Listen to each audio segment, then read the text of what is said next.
Howdy folks, and welcome back to War Thunder Realistic Air Battles with the mighty Jingles, although, I'm going to be completely honest, it's actually with the mighty Cinerox in the all-new, all-singing, all-dancing Italian Air Force MC-202 EC. There have been MC-202s in War Thunder since the game was released, but up until now all of the Italian aircraft have been in the German tech tree. With the release of the latest patch in War Thunder, Italy finally gets its own air force. And this, the MC-202 EC version, which stands for Esperimento Cannoni, or Experimental Cannons, is arguably one of the best. Certainly during its actual combat service in World War II, it was a fairly exceptional aircraft, although it did have a couple of limitations. It was very highly regarded by Group Captain Clive Robertson Caldwell. You may not have heard of him, but, well, if you're from Australia, you almost certainly have. He was Australia's leading air ace of World War II. He's officially credited with shooting down more than 28 enemy aircraft and flew more than 300 combat missions. He's also been credited with 6 probable kills and 15 damaged. Originally he flew the Curtiss P-40 Tomahawks and Kitty Hawks in North Africa, and he was the highest scoring P-40 pilot from any air force in the world, and the highest scoring Allied pilot in North Africa. So it's probably fair to say that Group Captain Caldwell had a fairly extensive experience of fighting MC-202s, even after the German Africa Corps joined the war in North Africa and brought their Bf-109s along with them. Group Captain Caldwell is on record as saying that he thought that if the MC-202 had been better armed, it would have outclassed the German Bf-109s at the time. So what's this aircraft all about? Well, the MC-202, or to give it its name, which I'll have problems with, by the way, because I'm English and I look at the way this name is written, and I want to call it the Folgore, which is Italian for Thunderbolt, but, well, it's Italian, so it's probably pronounced Folgore. Well, it was designed by Italian designer Mario Castaldi. Mario Castaldi had extensive experience of designing very, very fast aircraft, like the Spitfire developer R.J. Mitchell. He designed aircraft that competed in the Schneider Trophy, and at one point, with the design of the MC-72, he had the fastest aircraft in the world. Castaldi's problem was that the Italian Air Force had stuck with radial-engined designs all the way through the 1930s, and so Italian aeronautics industry just didn't have a reliable and powerful inline water-cooled engine available for his new pet project, the MC-202. We're going to put the history lesson on hold for a moment because Cinerox has just spotted his first target. There's a very juicy B-34 down there doing a bunch of ground strikes. And everything looks clear. It does seem to be alone down there. So he starts setting up for an attack run while keeping an eye on the clouds, and yep, there we go, Spitfire. He's definitely been spotted. The B-34 can see him, so the Spitfire can see him as well, and the Spitfire is closing in this direction. Now he's lost sight of the Spitfire in the clouds, but he does know he's heading this way. And hello, is that an F-2A? What is an F-2A doing in this battle? In fact, he's even turned his wingtip smoke on. He's like, you, here I am. Alright, well, if he wants to make a fight of it, Cinerox is going to take him out first. And that has put him on the tail of the B-34. Now, the B-34 is pretty quick, but Cinerox has managed to build up a good amount of speed in this dive, and the MC-202 is not slow either. Starts hosing him down, hits the engine with the 50 cal machine guns, and then, once he's sure of the range, opens up and saws the wing off with the 20mm MG151s. But now he has another problem. The F-2A's gone down, so that's 2 kills, but he's got a P-40 on his tail. Didn't even see him coming. The good news is there's no sign of that Spitfire. However, he is also starting to take some ground fire from flak as the P-40 pulls the nose around and make another pass, and that one misses. So, now we might get to see why the Australian ace Clive Caldwell had such respect for the MC-202 when he was flying his P-40 in North Africa. P-40 pilot has very wisely decided not to get into a low altitude turning and burning dogfight with an MC-202, and he's used his speed to extend the range before coming around for another go. With a combined closure speed of something like 800 km per hour, these two aircraft don't have a huge amount of time to register hits on each other.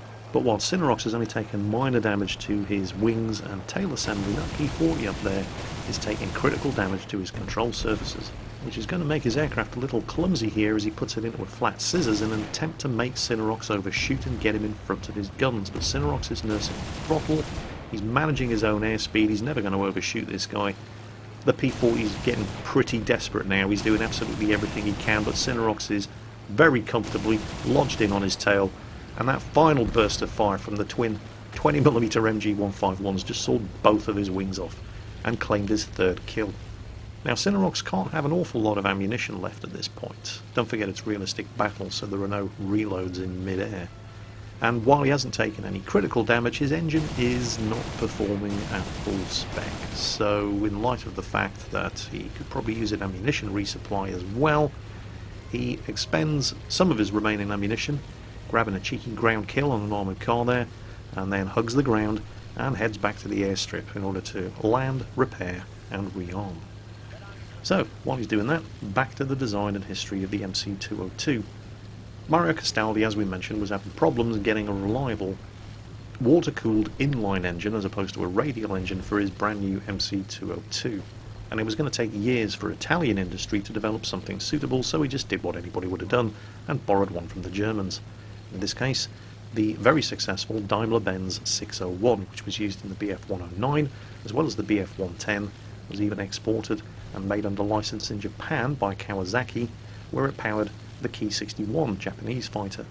In Italy, Alfa Romeo got their hands on it, started developing it as the RA1000, and this was the engine that would power the MC202. Oh crap, there's a Corsair on his tail, that's not good. That is not good at all. But that Corsair is very fast, and it doesn't slow down very quickly. Oh, that was a very, very nice move. He's never going to catch the Corsair, of course, and the Corsair pilot is fully aware that he has the speed and power advantage, so he's just going to zoom right on through. Still, that could have been quite nasty. So, anyway, where were we? Oh yes, with the Alfa Romeo produced RA1000 version of the inverted V12 supercharged and water-cooled inline aerial engine, Mario Castaldi finally had the engine that he needed for the MC202. Design of the new aircraft began in January 1940, and in less than 7 months, the prototype made its first flight. Test pilots absolutely loved it. It was fast. It managed to register a speed of 603 kilometers per hour. It could climb to 18,000 feet in 6 minutes. And it still managed to retain the maneuverability of its predecessor, the MC200. It was not without its problems, however. The ammunition belts were prone to jamming. The air cleaner intake was very unreliable. Somewhat alarmingly, if you were in a high-speed dive and you pulled out sharply, the landing gear would deploy. Problems like this could be fixed, however. Other problems could not. The Italian Air Force never used a reliable radio in its aircraft, ever.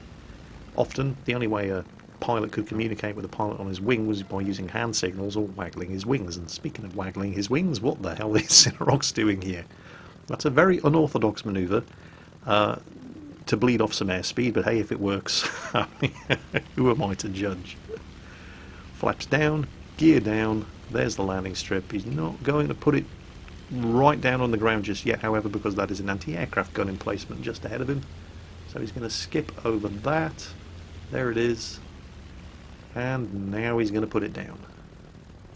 And there we go. Another MC202 over there, flown by a village wingnut, also landing, repairing, and rearming. Seems like a pretty good landing.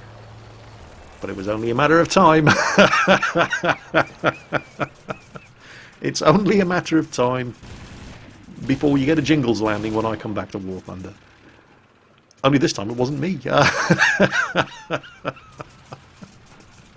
Well, Cinerox is going to amuse himself by opening and closing the canopy while he waits for the ground crew to stop pissing themselves laughing, come out and fix his aircraft.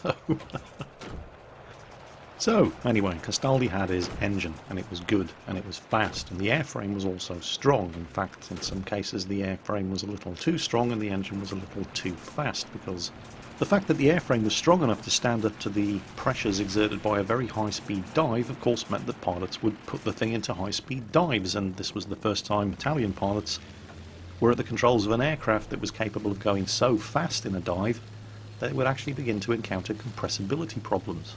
What are compressibility problems? Well, without going into detail about the nature of aerodynamics, at sufficiently high speeds, the airflow over the control surfaces of your aircraft becomes compressed air, and this can have all kinds of negative consequences for actually using those control surfaces.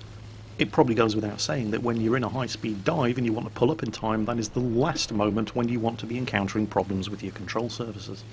The aircraft also suffered from a notoriously unreliable oxygen system, which often meant that anything up to 40 or 50% of aircraft in any given sortie, particularly if they were having to fly at high altitude, would be forced to return to base and scrub the mission. But probably the single biggest issue with the MC-202 was its relatively lackluster armament, and this was the reason why Clive Caldwell thought that it would have surpassed the Bf-109 if only it had been better armed. And we'll come on to that in slightly more detail in a moment. For now, however, back to the battle. Cinerox is now one of only 3 aircraft left flying on his team against 6 enemies, and all 3 of them are MC-202s. Friendly aircraft up ahead, flown by Village Wingnut, engaged in dogfight with a Hawker Hurricane. Cinerox obviously wants to get over there as quickly as possible and turn that dogfight into a very unfair fight for the Hurricane pilot. Took a look behind him to see where Nightshade, the third and final MC-202 pilot, is. He's just taxiing for takeoff. He can't really afford to hang around and wait for Nightshade. Village Wingnut needs his help. Hurricane does appear to be alone. Sets up for an attack run, but the Hurricane's turned inside, cancels the attack, gets a little bit more distance, and then begins the dive, slotting in on the tail of the Hurricane. I think it's only at that exact point where the Hurricane realised he was about to get bounced, breaks off the attack on Village Wingnut, and at the same time neatly avoids Cinerox's attack, but he's in serious trouble. He can't outrun the MC-202, he's not fast enough. And now Nightshade is about to join the party, so the Hurricane is forced to turn and fight not 1, not 2, but 3 MC-202s as Nightshade swoops in, fills the air with 50 caliber ammunition, gives him the fright of his life, but doesn't actually cause any damage.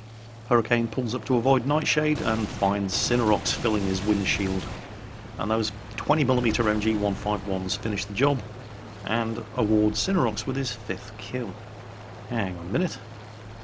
The other MC-202s only have 50 caliber machine guns. Why does Cinerox have 20mm cannon as well as the 50 caliber machine guns? Well, that's what the whole EC is in the designation of Cinerox's particular aircraft. It stands for Esperimento Cannoni, or experimental cannons. You see, the problem with the MC-202 was that the firepower just really wasn't up to the job.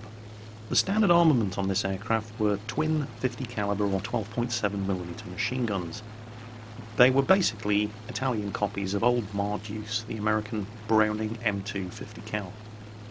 The differences, however, were fairly significant. The American 50 caliber shell was 99mm long. The Italian 50 caliber shell was only 81mm long. So there was significantly less powder charge in the Italian shell fired by this gun. And what that meant was that the bullets fired by the Italian machine gun only had 10,000 joules of energy at the muzzle, whereas the bullets fired by the American machine gun had 16,000 joules of energy at the muzzle. When you factor in the fact that the machine guns on the MC-202 were mounted under cowlings on top of the engine and had to fire through the propellers, whereas the Americans like to put their machine guns in the wings, the synchronizing system that allowed the Italian machine gun to fire through the propellers reduced the rate of fire by 25%. It was recognised that the MC-202 had limited firepower, and provisions were made to mount a pair of 7.7mm rifle caliber machine guns in the wings.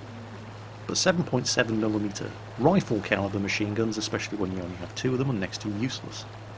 A problem that the Royal Air Force was discovering with its early versions of the Spitfires and its Hawker Hurricanes. You could put hundreds and sometimes even thousands of rounds of 7.7mm ammunition into an airframe without causing significant damage, and so the Italian pilots would often just remove the 7.7mm wing-mounted machine guns just to save on weight. And so that brings us to this aircraft, the MC-202EC, or experimental cannon. One aircraft was fitted with a pair of German MG-151 20mm cannons. Now, the wings were not big enough to actually fit the cannon inside the wings, and so as you can see here, the cannons were mounted in pods or gondolas underneath the wings. The cannon tested quite well. They did well in trials. Unfortunately, The performance loss suffered by the aircraft when carrying these two cannon under the wings was sufficient for production not to go ahead, and instead the twin MG151 cannons were adopted by the Folgore's successor, the MC-205 Veltro or Greyhound, which was very highly regarded by the legendary Chief Naval Test Pilot Captain Eric Winkle Brown, who said that the MC-205 was one of the finest aircraft he ever flew. Luckily for the Allies, production began only a couple of months before the armistice was signed and Italy capitulated. So that just leaves us with this, the MC-202EC, only, I believe, 4 or 5 of which were ever built, and then purely for evaluation and testing purposes. Despite the relative lack of firepower, however, the MC-202 was a very, very good aircraft, and all of Italy's top-scoring fighter aces flew it. Sergeant Major Teresio Vittorio Martinoli was credited with 22 kills, 2 probables and 14 assists while flying the MC-202. It saw service not just in North Africa and the Mediterranean, but also on the Eastern Front, although its combat performance on the Eastern Front in 1943 was less than spectacular. But then again, the conditions weren't exactly ideal. They were coming up against increasingly sophisticated Soviet fighter designs, operating in temperatures as low as minus 45 degrees, which must have been a severe shock to the Italian system. The MC-202's first operational use was in the skies over Malta, where it completely outclassed the Royal Air Force Hawker Hurricane Mark IIs, which were assigned to the island's defence. That situation would change from March 1942 onwards, however, as the air superiority balance shifted in favour of the Allies when the USS Wasp delivered Malta its first load of Spitfires. Nevertheless, the Folgore could still have remained competitive. It was capable of outturning the Spitfire. Unfortunately, they didn't have any radios that worked, and the Royal Air Force was using radar to vector its limited supply of fighters to where they were going to do the most good. As usual, the Italian pilots often had to resort to waggling their wings and frantically waving hand signals to each other through their cockpit canopies in order to alert their fellow pilots to important events like you're about to be bounced by a bunch of 6 Spitfires diving out of the sun. With the invasion of Malta cancelled, most of the MC-202s were withdrawn to North Africa, where they would do considerably better against the P-40s and Hurricanes used by the Desert Air Forces. During the Battle of the Hakeim, for example, between May and June 1942, despite being outnumbered, successful use of boom and zoom tactics, as used by the Luftwaffe, would see MC-202 pilots emerging victorious against superior numbers of P-40s and Hurricanes, establishing kill-to-death ratios even better than that of the Bf-109. Unfortunately for Italy, local success in the air couldn't really prevail against the face of general defeat on the ground. And yet the MC-202s continued fighting during the long withdrawal all the way back to Tunisia, and then Sardinia, and then Sicily, and then Italy herself. Meanwhile, back to the battle. Cinerox is coming under... Ooh, Jesus, that was close. Nightshade, seriously, what kind of shit are you trying to pull? Sorry about that. It really came as something of a surprise. There's the enemy Spitfire. Now, there were a bunch of the 4 surviving enemy aircraft spotted, although they've lost most of them in the clouds. The A-20 crashed some time ago, so he managed to take himself out of the battle. And our 3 surviving Italian heroes are staying very, very close together. Village Wingnut had to return to the airfield to repair the damage that he suffered while dealing with the hurricane earlier, but they found the Spitfire that was lost in the clouds earlier, and somehow now he's down on the deck, and also the Key 61. And that's when player 3 enters the match, Hurricane. Cinerox is diving on the Key 61, sees the Spitfire coming in, changes his mind, gets the guns around, puts a burst into the Spitfire, either sets his engine on fire or causes him to start leaking fuel oil all over the place, turns to engage the Hurricane. It's a Mark IV this time, takes the Hurricane out, although he has suffered engine damage, and Nightshade finishes off the job on the Spitfire. So that was a 3-on-3, and oh, Nightshade's just managed to get himself a double kill. He's taken out the Key 61 as well. So that all ended very, very quickly. That just leaves one surviving B-34 on the enemy team. However, Cinerox's engine did take a bit of a battering from the Hawker Hurricane there. So once again, Cinerox is going to have to return to the airfield in order to repair, but there's going to be a bit of a plot twist as his 2 compatriots head off in the other direction, trying to find that B-34. Because this is a replay, I can cheat and show you exactly where the B-34 is, as Cinerox is braving the flak on the way back to his home airfield. Although before we do that, it's only fair to point out that, well, paying attention to the messages appearing in chat, as Nightshade and Village Wingnut are doing, reveals that the B-34 is shooting up vehicles and anti-aircraft guns, and there are no friendly vehicles or anti-aircraft guns in this side of the map, which means he's got to be somewhere over there to the north, back in the direction of the friendly airbase. And if I abuse the replay controls by clicking on the name of the B-34, I can see exactly what he's up to, and yep, there he is. And if you look at the map, you can see exactly where he is. Now obviously, Cinerox, Nightshade and Village Wingnut couldn't do this, but Cinerox is heading over this direction anyway because he needs to land and repair his engine. And since at this point both Nightshade and Village Wingnut are giving Cinerox a loose escort, they may not be aware of it, but they are actually heading in exactly the right direction in order to find, catch and kill this B-34. So Cinerox is coming in for his second landing, and he hasn't seen the B-34 yet. Is he going to pull off a second Jingles landing in this realistic battle? Is he going to crash into one of the anti-aircraft guns because he's actually put himself down just short of the landing strip? No, I think we're going to be okay. Oh, that's a shame. Denied of the opportunity to have another laugh at Cinerox's expense, the ground crews get the repairs conducted quickly, and Cinerox is very soon back in the air. Just switching to various different pilots' perspective to see what they can see. What I want to know is, oh, there we go, the B-34 can see Village Wingnut and Nightshade. What's not clear is whether or not they have been able to pick him up in the ground clutter. But they're getting closer, whether they realise it or not. At this point I wasn't entirely sure whether or not Nightshade had spotted the B-34, but he is acting as if he has managed to acquire a target. Does he pull? Oh wait, there he is, just down below, flying over the river. Yep, there's the B-34. Let's get the free camera up and running. And there's Nightshade, just turned his wingtip smoke on, almost as if he's saying, I can see you. And here they come. Now we know the B-34 can see Nightshade and Village Wingnut, and he's taking steps to avoid them. But he can't see Cinerox. And if Nightshade and Village Wingnut can see the B-34, that means Cinerox can see them as well. And what the B-34 doesn't know is that Nightshade and Village Wingnut are driving him straight towards Cinerox's MC-202 EC.